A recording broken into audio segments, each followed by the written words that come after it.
Hi hello study time ടിപ്സിൻ്റെ പുതിയൊരു വീഡിയോയിലേക്ക് എല്ലാവർക്കും സ്വാഗതം. ഇന്നത്തെ വീഡിയോയിൽ നമ്മൾ നോക്കാൻ പോകുന്നത് 10ാമത്തെ ചാപ്റ്ററായ സേഫ് ഫുഡ്, സുരക്ഷിത ഭക്ഷണത്തെക്കുറിച്ചുള്ള കൂടുതൽ കാര്യങ്ങളാണ് ഈ ഒരു ചാപ്റ്ററിൽ നമ്മൾ പഠിക്കാൻ പോകുന്നത്. മെയിനായിട്ട് ഈ ഒരു ചാപ്റ്റർ ലക്ഷ്യമിടുന്നത് എന്താണെന്ന് വെച്ചാൽ ഭക്ഷണ പദാർത്ഥങ്ങളിലെ മായം ചേർക്കലിന് എതിരായിട്ട് ഒരു അവബോധം ലക്ഷ്യമിടുന്ന ഒരു ചാപ്റ്ററാണ് സേഫ് ഫുഡ് എന്ന് പറയുന്നത്. നിങ്ങൾക്കൊക്കെ ഒരുപാട് ഇഷ്ടപ്പെട്ട ഫുഡ് ഐറ്റത്തിൻ്റെ ഒരു പിക്ചറാണ് ഇവിടെ തന്നിരിക്കുന്നത് അല്ലേ. ഇതിൽ ഏത് ഫുഡാണ് നിങ്ങൾക്ക് ഏറ്റവും കൂടുതൽ ഇഷ്ടം എന്ന് ചോദിച്ചിട്ടുണ്ടെങ്കിൽ പലർക്കും പല മറുപടി ആയിരിക്കും പറയാനുള്ളത് അല്ലേ. പക്ഷേ ഈ ഒരു ഭക്ഷണമൊക്കെ നിങ്ങളുടെ ശരീരത്തിന് സേഫ് ആണോ എന്ന് ചോദിച്ചിട്ടുണ്ടെങ്കിൽ അല്ല, പക്ഷേ നിങ്ങൾക്കത് ഇഷ്ടമാണ് അല്ലേ. നിങ്ങൾ എന്തൊക്കെ ഭക്ഷണ സാധനങ്ങളൊക്കെ കഴിച്ചിട്ടുണ്ടെന്ന് ഓരോരുത്തരടുത്തും ചോദിക്കുകയാണെന്നുണ്ടെങ്കിൽ നിങ്ങൾ പറയുന്ന ഒരു ലിസ്റ്റ് എന്ന് പറയുന്നത് വളരെ വലുതായിരിക്കും. മനുഷ്യൻ എക്കാലത്തും ഭക്ഷണത്തിന് പ്രത്യേക പ്രാധാന്യം നൽകിയിട്ടുണ്ട്. അതുപോലെ തന്നെ പുതിയ പുതിയ പരീക്ഷണങ്ങൾ നടത്തുകയും അതിൽ മാറ്റം വരുത്തുകയൊക്കെ ചെയ്തിട്ടുണ്ട് അല്ലേ. ഗുണമേന്മയില്ലാത്ത ഭക്ഷണ വിഭവങ്ങളൊക്കെ നമ്മുടെ ആരോഗ്യത്തെ ദോഷകരമായിട്ടും ബാധിക്കാറുണ്ട് അല്ലേ. ചില സമയത്തൊക്കെ നമ്മൾ ന്യൂസിൽ കേൾക്കാറുണ്ട്, ചില കടകളിൽ നിന്ന് ഭക്ഷണം കഴിച്ച് ഫുഡ് പോയ്സണായി ഹോസ്പിറ്റൽ അഡ്മിറ്റായി എന്നൊക്കെ പറഞ്ഞിട്ടുള്ള ന്യൂസുകളൊക്കെ കേൾക്കാറുണ്ട്. അപ്പോൾ ഗുണമേന്മയില്ലാത്ത ഭക്ഷണങ്ങൾ നമ്മുടെ ആരോഗ്യത്തെയും ബാധിക്കാറുണ്ട്. ഈ ഒരു പാരഗ്രാഫിൽ പറഞ്ഞിട്ടുള്ള കാര്യങ്ങളാണ് ഞാനിപ്പോൾ നിങ്ങളുമായിട്ടൊന്ന് ചർച്ച ചെയ്തത്. ഓക്കെ അല്ലേ. അപ്പോൾ നിങ്ങൾക്ക് കാര്യങ്ങളൊക്കെ മനസ്സിലായിട്ടുണ്ടാവുമെന്ന് വിചാരിക്കണം. നിങ്ങളോട് ആരെങ്കിലും ചോദിക്കുകയാണ് വൈ ഫുഡ്, ആഹാരം എന്തിനാണ് കഴിക്കുന്നതെന്ന് വെച്ചാൽ നിങ്ങൾ എന്ത് മറുപടി പറയും? നിങ്ങൾ പറയാൻ പോകുന്ന മറുപടി എന്ന് പറയുന്നത് വിശപ്പ് മാറ്റാൻ വേണ്ടിയിട്ട് അല്ലേ. അത്രയേ ഉള്ളൂ നിങ്ങളുടെ ഒരു മറുപടി എന്ന് പറയുന്നത്. ഈ ഒരു ചാപ്റ്റർ പഠിച്ചു കഴിയുമ്പോൾ നിങ്ങളുടെ അടുത്ത് ആരെങ്കിലും ഈ ഒരു ക്വസ്റ്റ്യൻ ചോദിക്കുകയാണെന്നുണ്ടെങ്കിൽ നിങ്ങൾ പറയണം എന്ത്, ഫോർ ഹെൽത്തി ഗ്രോത്ത്, ആരോഗ്യകരമായ വളർച്ചയ്ക്ക്. പിന്നെന്ത് പറയണം, ഫോർ എനർജി ടു വർക്ക്, നമ്മുടെ വർക്ക് ചെയ്യാനുള്ള ഒരു എനർജി വേണമല്ലോ അതിന് വേണ്ടിയിട്ട്. പിന്നെ നമുക്ക് പറയാം എന്താ, നമ്മുടെ ശരീരത്തിൻ്റെ ഉള്ളിലുള്ള ഓർഗൻസ് ഉണ്ട് അല്ലേ, അത് ശരിയായ രീതിയിൽ വർക്ക് ചെയ്യണമെങ്കിൽ എന്ത് വേണം, എനർജി വേണം അല്ലേ. അതിനൊക്കെ വേണ്ടിയിട്ടാണ് നമ്മൾ ആഹാരം കഴിക്കുന്നത്. Next, where do we get food from, ആഹാരം എവിടെ നിന്നെല്ലാം കിട്ടുമെന്ന് ചോദിച്ചാൽ നിങ്ങൾ എന്ത് പറയും, വീട്ടിൽ നിന്ന് അല്ലേ. ഇനി പൈസ കൊടുക്കുകയാണെന്നുണ്ടെങ്കിൽ കടയിൽ നിന്നും കിട്ടും അല്ലേ. അപ്പോൾ നിങ്ങൾക്ക് പറയാനുള്ള മറുപടി എന്ന് പറയുന്നത് അതൊക്കെ തന്നെയാണ്. How many times A day do you eat, നിങ്ങൾ ഒരു ദിവസം എത്ര തവണ ഭക്ഷണം കഴിക്കാറുണ്ടെന്ന്. നിങ്ങൾ കുട്ടികളായതുകൊണ്ട് നിങ്ങൾ ഇടയ്ക്കിടയ്ക്ക് ഭക്ഷണം കഴിക്കും അല്ലേ. സാധാരണ ഒരു മനുഷ്യനൊക്കെ ഒരു 3 നേരമൊക്കെ ഭക്ഷണം കഴിക്കുകയുള്ളൂ. അതായത് ജീവിക്കാൻ വേണ്ടിയിട്ട് ഭക്ഷണം കഴിക്കുന്നവർ. ഭക്ഷണം കഴിക്കാൻ വേണ്ടി ജീവിക്കുന്നവരാണെന്നുണ്ടെങ്കിൽ 3 അല്ല അതിനേക്കാളും കൂടുതൽ തവണയൊക്കെ കഴിക്കും അല്ലേ. ഇവിടെ ഒരു കുട്ടിയുടെ ഉച്ചഭക്ഷണവും അതിനാവശ്യമായിട്ടുള്ള വസ്തുക്കളും അവ ലഭിച്ച സ്ഥലങ്ങളുമാണ് തന്നിരിക്കുന്ന ടേബിളിൽ കൊടുത്തിരിക്കുന്നത്. അപ്പോൾ നമുക്കതൊന്ന് നോക്കാം. അപ്പോൾ ഇവിടെ 3 കോളമാണ് തന്നിരിക്കുന്നത്. ഒന്ന് ലഞ്ച്, ഇൻഗ്രീഡിയൻസ് യൂസ്ഡ്, അതുപോലെ തന്നെ സോഴ്സസ് ഓഫ് ദ ഇൻഗ്രീഡിയൻസ്. അപ്പോൾ ലഞ്ചിൽ ആദ്യം കൊടുത്തിരിക്കുന്നത് ബോയിൽഡ് റൈസാണ്, അതായത് ചോറ്. അപ്പോൾ അതിന് വേണ്ടിയിട്ടുള്ള ഇൻഗ്രീഡിയൻസ് ഏതാ, റൈസാണ് അല്ലേ. അത് കിട്ടുന്നത് എവിടെ നിന്നാ, ഫ്രം ദ ഷോപ്പ്. അടുത്തത് ഫിഷ് കറി ഉണ്ടാക്കാൻ വേണ്ടിയിട്ട് എന്തൊക്കെ ഇൻഗ്രീഡിയൻസ് വേണം നിങ്ങൾക്കറിയോ? ഇപ്പോൾ നിങ്ങൾ വിചാരിക്കണ്ടാവും അല്ലേ, റീൽസും കണ്ട് ചോറിനാണ് ഞങ്ങളോടാണോ ഈ ഇൻഗ്രീഡിയൻസ് ഒക്കെ ചോദിക്കുന്നതെന്നല്ലേ. നിങ്ങൾക്ക് ആകെക്കൂടെ അറിയായിരിക്കും, മീൻ വേണം, അതേപോലെ തന്നെ ഉപ്പ് വേണം, മുളക് പൊടി വേണം, പുളി വേണം. ഉപ്പും മുളകും കൂടിക്കഴിഞ്ഞാൽ അമ്മേനെ വിളിച്ച് പരാതി പറയുന്ന കാര്യം അതെന്തായാലും വേണമെന്ന് എല്ലാവർക്കും അറിയാം അല്ലേ. നമുക്കപ്പോൾ ഇതിൻ്റെ ഇൻഗ്രീഡിയൻസ് എന്തൊക്കെയാണെന്ന് നോക്കാം. ഫിഷ് വേണം, ഷലോട്ട്സ് എന്ന് പറഞ്ഞാൽ ഉള്ളി, ടൊമാറ്റോ തക്കാളി, തമരിൻഡ് പുളി, ഗാർലിക് വെളുത്തുള്ളി. ഇത്രയും ഐറ്റങ്ങൾ കിട്ടുന്നത് മാർക്കറ്റിൽ നിന്നാണ് അല്ലേ. ഇനി നമുക്ക് അടുത്ത ഐറ്റംസ് നോക്കാം. ചില്ലി പൗഡർ, മുളക് പൊടി, ടർമറിക് പൗഡർ, മഞ്ഞൾപ്പൊടി, സോൾട്ട്. ഇത്രയും ഐറ്റംസ് കിട്ടുന്നത് ഷോപ്പിൽ നിന്നാണ് അല്ലേ, നമുക്ക് കടയിൽ നിന്നൊക്കെ വാങ്ങിക്കാൻ കിട്ടും. ഇനി നമുക്ക് അടുത്തത് നോക്കാം. ഗ്രീൻ ചില്ലി, പച്ചമുളക്, കോക്കനട്ട് ഓയിൽ, വെളിച്ചെണ്ണ, കറി ലീവ്സ്, വേപ്പില.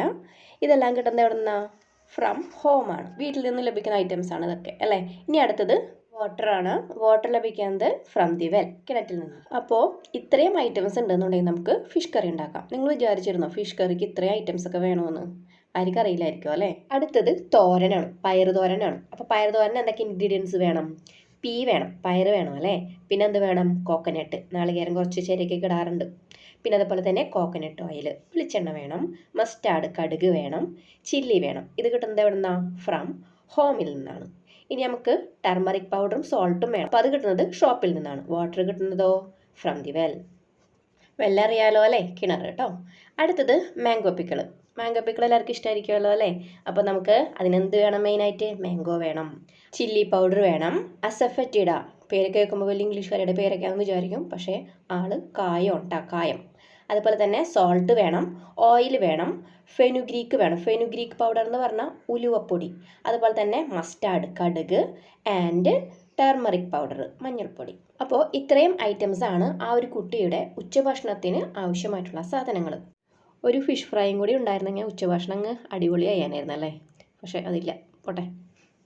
ഈ ഒരു ടേബിളിൽ നിന്ന് നമുക്ക് മനസ്സിലാവും ആഹാരം പാചകം ചെയ്യാൻ ആവശ്യമായിട്ടുള്ള വസ്തുക്കൾ പല സ്ഥലങ്ങളിൽ നിന്നാണ് ലഭിക്കുന്നത് അല്ലേ. മാർക്കറ്റിൽ നിന്ന് കിട്ടുന്നുണ്ട്, ഷോപ്പിൽ നിന്നും കിട്ടുന്നുണ്ട്, പിന്നെ വീടുകളിൽ നിന്നും കിട്ടുന്നുണ്ട്. ഇവിടെ നിങ്ങൾക്ക് ചെയ്യാൻ വേണ്ടിയിട്ട് ഒരു ആക്ടിവിറ്റി തന്നിട്ടുണ്ട്. List your menu for 1 meal in the table given below. തന്നിരിക്കുന്ന ടേബിളിൽ നിങ്ങളുടെ ഒരു നേരത്തെ ആഹാരത്തിൻ്റെ ഇൻഗ്രീഡിയൻസും അതേപോലെ തന്നെ അതിൽ ലഭിച്ച സോഴ്സസൊക്കെ എഴുതാനാണ് പറഞ്ഞിരിക്കുന്നത്. നമ്മുടെ ഐറ്റംസ് ഒക്കെ നമുക്ക് നോക്കാം. ബോയിൽഡ് റൈസ്, അതിന് വേണ്ടിയിട്ടുള്ള ഇൻഗ്രീഡിയൻറ്റ് റൈസാണ്. അത് കിട്ടുന്നത് ഫ്രം ഷോപ്പ്. നമ്മൾ കഴിഞ്ഞ പ്രാവശ്യം മീൻകറി കൂട്ടിയാണ് ചോറുണ്ടത് അല്ലേ. നമുക്ക് ഇപ്രാവശ്യം സാമ്പാർ കൂട്ടി ചോറുണ്ണാം. അപ്പോൾ നമ്മുടെ അടുത്ത ഐറ്റം എന്ന് പറയുന്നത് സാമ്പാറാണ്. അതിനെന്തൊക്കെ വേണം? ദാല് വേണം, പരിപ്പ്, ഒനിയൻ, ഉള്ളി വേണം, അതേപോലെ തന്നെ ടൊമാറ്റോ, തക്കാളി, പൊട്ടറ്റോ, ഉരുളക്കിഴങ്ങ്, പിന്നെയോ ഡ്രം സ്റ്റിക്ക്, മുരിങ്ങക്കോല്, പംകിൻ, മത്തങ്ങ, അതുപോലെ തന്നെ ബ്രിഞ്ചാൽ, വഴുതനങ്ങ, കോറിയൻഡർ ലീവ്സ്, മല്ലിയില, ഡ്രൈഡ് റെഡ് ചില്ലി, ഉണക്കമുളക്, പിന്നെയോ ടർമറിക് പൗഡർ, മഞ്ഞൾപ്പൊടി, chilli powder, coriander powder, salt. ഇതൊക്കെ കിട്ടുന്നത് എവിടെ നിന്നാണ്? ഷോപ്പിൽ നിന്നാണ്. ഇനി നമുക്ക് അടുത്ത് നോക്കാനുള്ളത് കറി ലീവ്സ് ആൻഡ് തമരിൻഡ്, അതായത് വേപ്പിലയും അതുപോലെ തന്നെ പുളിയും കിട്ടുന്നത് ഫ്രം ഹോം. അടുത്തത് വാട്ടറാണ് ഫ്രം ദ വെൽ. ഇത്രയും ഇൻഗ്രീഡിയൻസ് ആണ് സാമ്പാറിന് വേണ്ടത്. ഇനി അടുത്തത് തോരനാണ്. നേരത്തെ പയറ് തോരനായിരുന്നു, നമുക്ക് അതിന് മാറ്റി പിടിച്ചിക്കാം, ക്യാരറ്റ് ആക്കാം. അപ്പോൾ ക്യാരറ്റ് വേണം, മസ്റ്റാർഡ് വേണം, ടർമറിക് പൗഡർ വേണം, സോൾട്ട് ആൻഡ് ഓയിൽ. അത് കിട്ടുന്നത് എവിടെ നിന്നാണ്? From shop. Coconut, green chilli, curry leaves from home. കിട്ടിയല്ലോ ഐറ്റംസൊക്കെ. ഇവിടെ മുകളിലത്തെ പാരഗ്രാഫിൽ പറഞ്ഞിരിക്കുന്നത് ഓരോ ഭക്ഷണ വിഭവം തയ്യാറാക്കുന്നതിന് വ്യത്യസ്ത വസ്തുക്കൾ ആവശ്യമാണെന്ന് അല്ലേ. അപ്പോൾ അത് ലഭിക്കുന്നതോ വ്യത്യസ്ത സ്ഥലങ്ങളിൽ നിന്നാണ്. അപ്പോൾ ഈ കാര്യങ്ങളൊക്കെ നമ്മൾ നേരത്തെ പറഞ്ഞ ആ ഒരു ടേബിളിൽ നിന്ന് നമുക്ക് കാര്യങ്ങളൊക്കെ മനസ്സിലായി എന്നാണ് പറഞ്ഞിരിക്കേണ്ടത്. ഇനി നമുക്ക് സെക്കൻഡ് പാരഗ്രാഫ് നോക്കാം. The food we eat must be nutritious and safe. അതായത് നമ്മൾ കഴിക്കുന്ന ആഹാരം നല്ല പോഷണമുള്ളതും അതുപോലെ തന്നെ സുരക്ഷിതവുമാകണം അല്ലേ. Hence care must be taken to ensure the quality of both ingredients used for preparing the dishes and the method of preparation. അതായത് നമ്മൾ കഴിക്കുന്ന ആഹാരം പോഷകപ്രദവും സുരക്ഷിതവുമായിരിക്കണം. ഇതിനായിട്ട് നമ്മൾ വിഭവങ്ങളൊക്കെ തയ്യാറാക്കുന്ന സമയത്ത് ഉപയോഗിക്കുന്ന വസ്തുക്കളുടെ ഗുണനിലവാരം, അവ പാചകം ചെയ്യുന്ന രീതി തുടങ്ങിയവയെല്ലാം ശ്രദ്ധിക്കേണ്ടതാണെന്നും. നമ്മൾ വീടുകളിൽ നിന്നൊക്കെയാണ് ഭക്ഷണം കഴിക്കുന്നതെങ്കിൽ ഇതെല്ലാം ഉണ്ടാവും അല്ലെ. നമ്മൾ പുറത്തു നിന്നാണ് കൂടുതലായിട്ടും ഭക്ഷണം കഴിക്കുന്നതെങ്കിൽ ഈ പറഞ്ഞ ഒട്ടുമിക്ക കാര്യങ്ങളും അവർ പാലിക്കുന്നുണ്ടാവില്ല. അതുകൊണ്ട് തന്നെയാണ് നമുക്കൊക്കെ ഫുഡ് പോയ്സൺ ഒക്കെ ഉണ്ടാവുന്നത് അല്ലേ. അപ്പോൾ നമുക്ക് അടുത്തത് നോക്കാം. സേഫ് ഫുഡ്, സുരക്ഷിതമായ ഭക്ഷണം. ഒരു ഡയറ്റീഷ്യൻ പറയുന്ന കാര്യങ്ങൾ ശ്രദ്ധിക്കാനാണ് പറഞ്ഞിരിക്കുന്നത്. The reason for many of our health problems are lack of balanced diet and improper food habits. നമ്മുടെ മിക്ക ആരോഗ്യ പ്രശ്നങ്ങൾക്കും കാരണം എന്ന് പറയുന്നത് ബാലൻസ്ഡ് ഡയറ്റിലുണ്ടാകുന്ന കുറവ്, അതായത് സമീകൃത ആഹാരത്തിലുണ്ടാകുന്ന കുറവും അതുപോലെ തന്നെ തെറ്റായ ഭക്ഷണശീലങ്ങളുമാണെന്നാണ് പറഞ്ഞിരിക്കുന്നത്. In order to make the food healthier we have to take care of many factors right from the selection of food items to its consumption. നമ്മൾ കഴിക്കുന്ന ഭക്ഷണ വിഭവങ്ങൾ തിരഞ്ഞെടുക്കുന്നത് മുതൽ ഭക്ഷിക്കുന്നത് വരെയുള്ള നിരവധി കാര്യങ്ങൾ ശ്രദ്ധിച്ചാൽ മാത്രമേ ആഹാരം ആരോഗ്യകരമാകൂ എന്നാണ് പറഞ്ഞിരിക്കുന്നത്. നമ്മൾ കഴിക്കുന്ന ആഹാരം ആരോഗ്യകരമാവണം എന്നുണ്ടെങ്കിൽ എന്തെല്ലാം കാര്യങ്ങൾ ശ്രദ്ധിക്കണമെന്നാണ് പറഞ്ഞിട്ടുള്ളത്? നല്ലൊരു ബാലൻസ്ഡ് ഡയറ്റും അതേപോലെ തന്നെ ശരിയായ രീതിയിലുള്ള ഭക്ഷണക്രമവും പാലിക്കണം. അതുപോലെ തന്നെ ഫുഡ് നമ്മൾ തിരഞ്ഞെടുക്കുന്നത് മുതൽ ഭക്ഷിക്കുന്നത് വരെയുള്ള കാര്യങ്ങൾ ശ്രദ്ധിച്ചാൽ മാത്രമേ നമ്മൾ കഴിക്കുന്ന ആഹാരം ആരോഗ്യകരമായിട്ട് നമ്മുടെ ശരീരത്തിലേക്ക് എത്തുള്ളൂ അല്ലേ. ഇനി ഇവിടെ ബാക്കി പറഞ്ഞിരിക്കുന്നത് what are the factors to be considered from the selection of food items to its consumption to get safe food, write them down. അതായത് സുരക്ഷിതമായ ഭക്ഷണം ലഭിക്കാൻ ഭക്ഷ്യവസ്തുക്കളുടെ തെരഞ്ഞെടുപ്പ് മുതൽ ഭക്ഷിക്കുന്നത് വരെ എന്തെല്ലാം കാര്യങ്ങളാണ് ശ്രദ്ധിക്കേണ്ടതെന്ന് ഇവിടെ പോയിന്റുകളായിട്ട് എഴുതാനാണ് പറഞ്ഞിട്ടുള്ളത്. ഫസ്റ്റ് പോയിന്റ് നോക്കാം. സെലക്ഷൻ ഓഫ് ഫുഡ് ഐറ്റംസ്, അതായത് ഭക്ഷണ സാധനങ്ങൾ നമ്മൾ തിരഞ്ഞെടുക്കുന്നത്. അടുത്തത് എക്സ്പിറേഷൻ ആൻഡ് പാക്കേജിംഗ് ഡേറ്റ്, കാലാവധി ഉണ്ടാവും, അതേപോലെ തന്നെ പാക്ക് ചെയ്ത ഡേറ്റ് ഒക്കെ ഉണ്ടാവും അല്ലേ. അതൊക്കെ നമ്മൾ നോക്കണം. പിന്നെയോ proper hygiene during preparation, food prepare ചെയ്യുന്ന സമയത്ത് ശരിയായ രീതിയിൽ ശുചിത്വം പാലിക്കണം. നെക്സ്റ്റ് പ്രോപ്പർ സ്റ്റോറേജ്, അതായത് ശരിയായ രീതിയിലുള്ള ഒരു സ്റ്റോറേജ്. കൺസംഷൻ ഓഫ് ഫുഡ്, അതായത് ഭക്ഷണത്തിൻ്റെ ഉപയോഗം. ഈ വക കാര്യങ്ങളൊക്കെയാണ് നമ്മൾ ശ്രദ്ധിക്കേണ്ടത്. വൈൽ സെലക്ടിങ് ഫുഡ് ഐറ്റംസ്, ഭക്ഷ്യവസ്തുക്കൾ തിരഞ്ഞെടുക്കുമ്പോൾ we buy cooked food items and ingredients for cooking food items from shops, hotels and markets. അതായത് പാകം ചെയ്ത ഭക്ഷണ വിഭവങ്ങളും പാകം ചെയ്യാനുള്ള ഭക്ഷ്യവസ്തുക്കളും നാം കടകൾ, ഹോട്ടലുകൾ, മാർക്കറ്റുകൾ എന്നിവിടെ നിന്നൊക്കെയാണ് വാങ്ങുന്നത് അല്ലേ. Do you ensure there quality while you select each of them, നിങ്ങൾ അവയുടെ ഗുണനിലവാരം ശ്രദ്ധിക്കാറുണ്ടോയെന്ന്.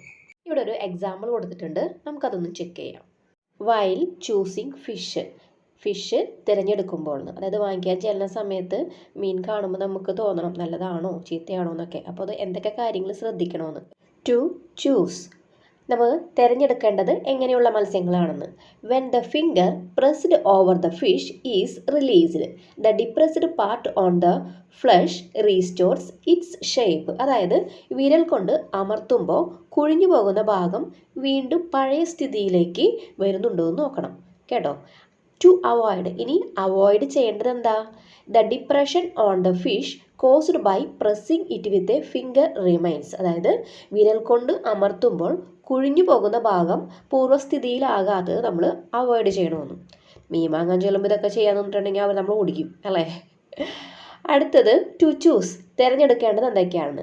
Slightly wet and shiny outer skin, അതായത് പുറംതൊലി ഉണ്ടാവുമല്ലോ അതിൻ്റെ ചെറിയ തോതിൽ ഈർപ്പമുള്ളതും തിളക്കമുള്ളതുമായിരിക്കണമെന്ന്. ഇനി നമ്മൾ എങ്ങനെയുള്ളത് അവോയ്ഡ് ചെയ്യേണ്ടത്? Flesh gets detached from the bone, അതായത് മാംസം അതിൻ്റെ ബോണിൽ നിന്നും അതിൻ്റെ ആ ഒരു അസ്ഥിയിൽ നിന്നും വിട്ടുപോകുന്നതാണെന്നുണ്ടെങ്കിൽ അത് നമ്മൾ അവോയ്ഡ് ചെയ്യണമെന്ന്. അടുത്തത് ചൂസ് ചെയ്യേണ്ടത് ഷൈനി ആൻഡ് പിങ്കിഷ് ഗിൽസ്, അതായത് അതിൻ്റെ ചെകിളപ്പൂക്കളൊക്കെ തിളങ്ങുന്നതും പിങ്ക് നിറമുള്ളതും ആയിരിക്കും. അതേപോലെ തന്നെ അവോയ്ഡ് ചെയ്യേണ്ടത് എന്താ?